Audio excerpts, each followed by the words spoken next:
ज्यांनी एवढा मोठा उद्योग केलेला आहे, हा माणूस जेलमध्ये गेल्याच्या नंतर त्याच्या समर्थनार्थ बीड परळी बंद करा म्हणणं कितपत योग्य आहे? इसके बाद जो भी जेल में जाएगा उसके लिए हम तुम्हारे साथ है म्हणून आता शहर बंद करून टाक.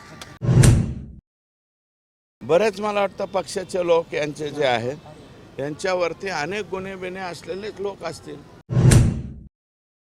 माणूस जेलमध्ये गेल्याच्या नंतर ज्यांनी एवढा मोठा उद्योग केलेला आहे, हा माणूस जेलमध्ये गेल्याच्या नंतर त्याच्या समर्थनार्थ बीड परळी बंद करा म्हणणं कितपत योग्य आहे? नाविन्यपूर्ण म्हणजे नवीन पायंडा पाडेल. इसके बाद जो भी जेल में जाएगा उसके लिए हम तुम्हारे साथ है म्हणून आता शहर बंद करून टाक. एखाद्या वेळेस मुंबई बी बंद करू नये. काय सांगा? आकाचे लोक जर आले तर परळी म्हणजे बीड मुंबई सुद्धा बंद करू शकतात. या दुर्घटनेनंतर म्हणजे वाल्मिक कराडांना नेलं तेव्हा रोहित कुठे असं त्यांनी एक आवाज दिला. तर नेमकं हा रोहित कोण आता याचा शोध घेतला जातोय. कर्मचारी त्याचा मला वाटतं हाताखालचा माणूस आहे, रोहित कांबळे म्हणून असेल. रोहित कुठे काही मदतीला वगैरे लागत असेल, पोलीसच्या गाडीत बसून नेला ना मग तो तिथून. कुटुंबियांनी असं म्हटलं की सुरेश धस हे या प्रकरणात हा जो हत्या प्रकरण घडला त्याच्या 2 दिवस आधी वाल्मिक कराड यांना येऊन भेटले होते असं दावा त्यांच्या कुटुंबाने केला. वाल्मिक कराडांना मी नाही भेटलो, असं दावा कुटुंबाने केला. भेटलो नाही. वाल्मिक कराड माझं काय वाईट काय होतं? वाल्मिक कराडाबरोबर माझे चांगले संबंध होते ना. पण वाल्मिक कराड ह्या पद्धतीने माणसं मारायला लागलो त्याचं समर्थन करायचं का?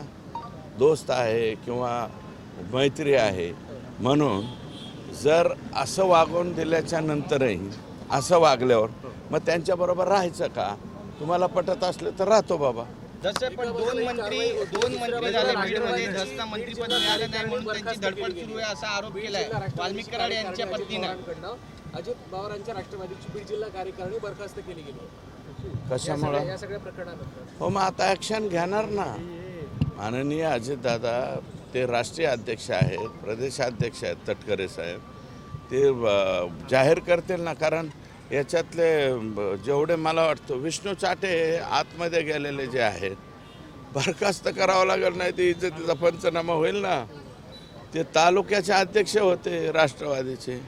बरेच मला वाटतं पक्षाचे लोक यांचे जे आहेत यांच्यावरती अनेक गुन्हे बिने असलेलेच लोक असतील, झंटा फांटा सगळे. मग आता ते रद्द करणार नाही तर काय करतील? नाही, वाल्मिक कराड यांच्या पत्नीने तुमच्यावरती आरोप केला की तुम्हाला मंत्रीपद मिळालं नाही म्हणून तुमची धडपड चालू आहे. का त्या माऊलीच्या बाबत मला काही बोलायचं नाही. मंत्रीपद हे ते कसं मिळतं काय मिळतं तुम्हाला माहिती.